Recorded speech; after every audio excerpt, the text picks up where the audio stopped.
Hello and welcome to my talk titled Practical Tips and Tricks for CI/CD Success. Imagine you're getting ready to ship a piece of software, something you'd worked on for the past month, maybe 3 months, maybe 6 months, and you've done everything. All the code is there, all the features are there, tests are all passing, and all it takes now is for you to press a big red button, which will initiate the deployment process, and your software will go into the hands of users. So you do that. You press it, has a nice audible click, tactile feedback, and all you can do now is take a deep breath and wait for the machinery to do its magic and get the software into the hands of users. And now you've got a couple of options. One, you can keep holding your breath nervously, waiting to see if it blows up. Or two, pack up and go home because it's Friday at 4 p.m. and you've done your job. I don't know about you, but option B seems more appealing to me, much more appealing to me. And the difference between the two is essentially just boils down to how you're wielding the power of automation at your disposal. And to be honest, everything always boils down to automation, from software to manufacturing to, yes, also agriculture. And while this talk is not about agriculture, I do like to compare software delivery lifecycle to growing crops. You constantly need to be investing in it in order to reap the benefits. And just like with a field like this, you can have everything done manually.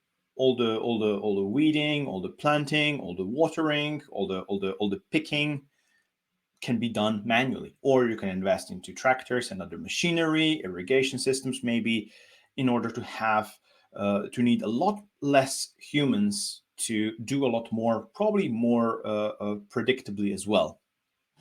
And of course, you can take things a few steps further as well. For example, you can invest in a proper greenhouse where you control temperature, light, humidity, the nutrients that are fed to each individual plant. And I imagine that these awesome, huge robot arms use computer vision and pick the plants at their ripest for their maximum resale value. And that's what I like to compare really finely tuned CI/CD process to. It's all predictable, it's all automated, and you're just kind of feeding the inputs, you're just providing the plans, and everything else happens pretty much automatically. And of course, not every automation scenario and story goes really well, and machines can sometimes misbehave, and they can definitely ruin your crops, as your software delivery system can ruin your day. But fret not, it's never the machine's fault. They're never going to misbehave on their own. It's always your fault. Because we humans do program those things, and yes, problem often exists between keyboard and chair. Hi, I'm Zen. I'm a developer advocate at CircleCi, and I'm often the problem that exists between keyboard and chair. So, today we'll be talking about some practical tips and tricks for CI/CD success. So yes, your robots don't ruin your crops. I work for a company called CircleCi. We're the world's leading CI/CD platform, and we've been around for 10 years and growing ever since. And we help teams all over the world deliver their best software in a quick and efficient manner, and hopefully with smiles on their faces. We work with whatever technology you can think of, whatever programming language. Yeah, the platform just works with anything. Anyway, we're a CI/CD company, but what does CI/CD really stand for? It's a double acronym where CI stands for continuous integration. And that's the practice of automatically testing, building, verifying, and your code, as part of your development lifecycle. So if you're a developer, you push some code to a remote repository, and that then gets automatically built and tested and, yes, checked, verified in a number of ways and ultimately results in a built binary, whether that's a Docker image, it's an Android app, it's a static website, it doesn't really matter. What it matters is that this is a highly reproducible process, because the way a CI system is configured is with a configuration file. At CircleCi, we use YAML, which is committed alongside your repository, your other parts of the app. So it's all tied to the same commit, and it's all executed in an isolated and reproducible environment. For example, in a Docker container based off a predefined image that you actually encode in that config file, or a virtual machine, or whatnot. So yeah, all dependencies, all of that is fetched whenever you need it, and all the versions never really change or shouldn't really change. So that's continuous integration. Continuous deployment, or CD, is the next few steps where we're taking the built binary or built application and deploying that to our target environments. And the more you're thinking about the cloud native paradigms that are really growing and being popular right now, the more it makes perfect sense to utilize continuous deployment, because that's just too complex. Kubernetes, for example, is just too complex of an ecosystem to do everything manually. So it's really important to kind of target those environments automatically and make sure that all the deployments are done correctly. And again, whatever you're using, whatever technology, whatever platforms you are deploying to, it's pretty agnostic. It'll work with whatever. The process is still the same. So yeah, as you can imagine, this is a multi-dimensional process, to say the least, CI and CD. And there are so many aspects of it, and we'll cover just a few of them in this talk and look at how to be successful in each one of them. First one, and most obvious one for many folks, is speed. How quickly does my CI/CD pipeline run? How quickly do I know whether my tests have passed and my build has been completed? This directly impacts your productivity as a developer. But there is also other aspects of speed. So for example, time to fix a failing build. So if your main branch is failing, you cannot deploy that, which is why it's so important to get to that green passing build as quickly as possible. Or it could be an organizational objective, such as how long does it take us to ship this new feature, which will make us this much more money? Or a more kind of engineering management objective, such as time to onboard a new team member, which because everything, all the deployment, all the building process is codified in a configuration file, they can actually be pointed to that. A new team member can be pointed to that configuration file and say, hey, look at this. Ask me if you've got any questions. It should explain the whole process with just a little bit of YAML, essentially. So yeah, that's speed in broader terms. So how do we run our pipelines faster? So the most obvious of the obvious ones. So first off, we need to think about we're using the right sized and right type of resources. So are we doing our iOS builds on a Mac with kind of predefined everything? Do we need to install any software? And yes, are we using the right amount of RAM, CPU power, and so on to build this with maximum efficiency?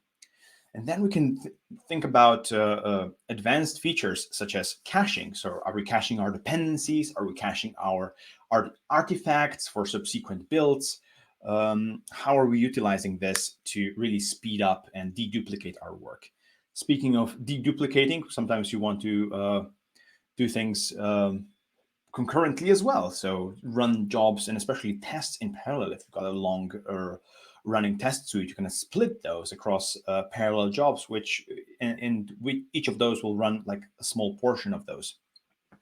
And of course, really think about what really needs to be run at every single commit. For example, you only might want to run unit tests, but leave the more expensive functional test suites for maybe nightly builds or pre-releases, of course. So yeah, that's doing things faster in a pipeline running setting. But obviously, yes, not everything goes well all the time. Sometimes broken builds do happen. How do we fix them? First off, understand how you're going to get all that insight to what's happening with your builds. You want to look at things from first a bird's eye view and a top level, and then kind of be able to dig in to each individual job and debug this as much as possible. Speaking of debugging, understanding logging, your frameworks, your tools, how do you get those logs, how do you run verbose modes, and so on.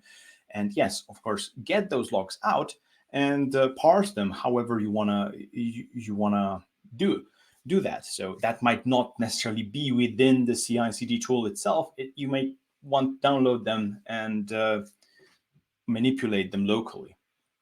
And of course, a really, really handy feature is to be able to debug your builds as they fail. So with CircleCi, we've got this SSH feature where you can actually SSH to a job in a Docker container or a virtual machine and really analyze what's gone wrong. My script has failed, why?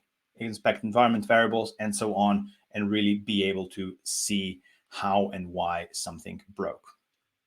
So speed is super, super important, but it's not the most important thing in the world, because think about CI/CD process as an ambulance rather than a race car.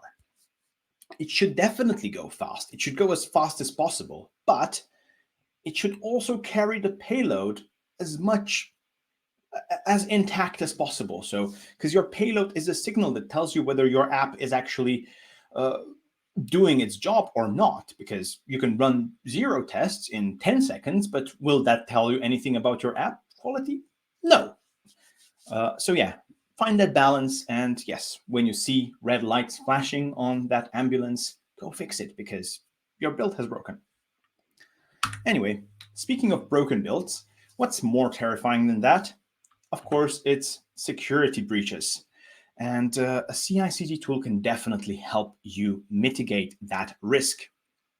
First off, it helps you to keep credentials safe. By safe, I mean outside of your repository.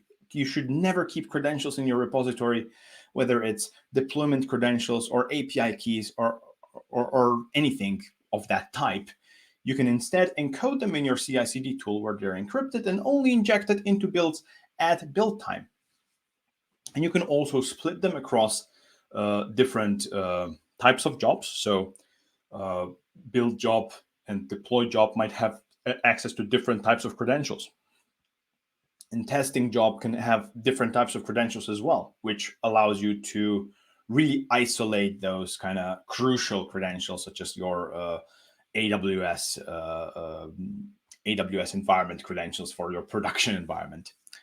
And yeah, really kind of think about how you're going to split the access. At CircleCi, we've got the concept of contexts for this. You can have, each user can have multiple contexts, and applications can have jobs, individual test or build jobs or CI jobs can have different types of contexts attached to us, depending on what they need to actually achieve.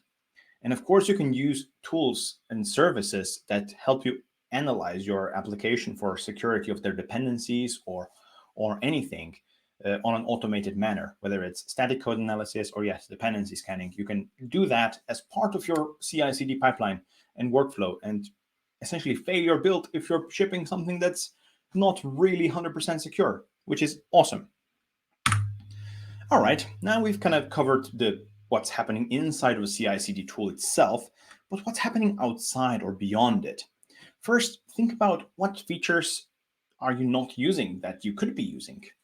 Are there any new features that have been released over the last 6 months since you've kind of implemented your pipelines? Maybe there's something that can really save your team a lot of time or effort, or just kind of make your life a lot nicer. Or you could think about all the external services like project management tools that you could be integrating in your CI/CD pipelines, and really kind of get that information about your build, about your deployments outside to where they actually matter. And this includes also paging someone on the ops team when a new build or deployment is happening, so that everyone is aware of what's happening and everyone's on the same page without you having to actually manually kind of go and message this person or call that person. So yeah, and of course, it's never a DevOps talk if you're not talking about teams. And yes, CI/CD is 100% a team responsibility, and you're never going to be successful with it if you're not acknowledging and embracing that fact. Have everyone on the team at least knowledgeable enough about the whole CI/CD process so that they understand where to get information about the build, how to debug it, how to really just kind of understand the whole process. That may help you avoid bottlenecks if someone goes on vacation or leaves the team or whatever. And as I mentioned, CI/CD is a great onboarding aid because anyone who joins the team is able to just look at the configuration file and understands we're running these types of tests, we're running these types of deployments to these types of environments. And yeah, saves you a lot of time, effort, and ultimately money. And of course, sometimes things don't go as planned. Sometimes our red button deployment does cause some headache, and you really wish that you could turn back time and fix that problem before it actually existed. Well, it's not really turning back time. You can still revert a broken deploy using CI/CD, because what's a deployment if not just a set of scripts that have been run from a single commit? So what you could do is just go back, revert the code base to a previous commit, and trigger the whole CI/CD pipeline, which should or could, in theory, get your version back to where it's supposed to be. You might have to fiddle with environments, version numbers, and so on, but that's in theory how it could definitely be done. So CI/CD can definitely help you enable faster and easy to revert broken deploys. Because everything, all the tests are constantly being run, it also allows you to favor smaller changes in production, which again, they are less likely to cause bigger headaches with that large releases can cause. So it allows you to favor smaller changes, maybe smaller features being pushed over large multi-month efforts being released all at once. And the best thing for making sure that we are actually reverting things as or ready to revert when the need arises, we just need to make sure that we've prepared for this. So understand what the process is, write it down somewhere, and do a test run. Do a test run of how you're going to react if you get woken up at 2 a.m. because you can still be woken up at 2 a.m. Even with a perfect CI/CD setup, but it can help you revert things or fix things as quickly as possible. So yeah, plan, prepare, and practice. So yeah, ultimately, to be successful with CI/CD setup, it means to be free. And you're free to deliver software on the terms that you control, that work for your team, your organization, and ultimately your users. You can focus on quality, you can focus on speed, you can focus on team happiness. It allows you to adapt to change faster on organizational level, on a team level, on every level. And yes, you're getting a self-documented process for deployment, for building, for testing that anyone can read and understand very quickly. And of course, recover from failure when that arises as easy as possible. Much easier than if you had done everything manually. Anyway, that was practical tips for CI/CD success. I hope you have enjoyed it.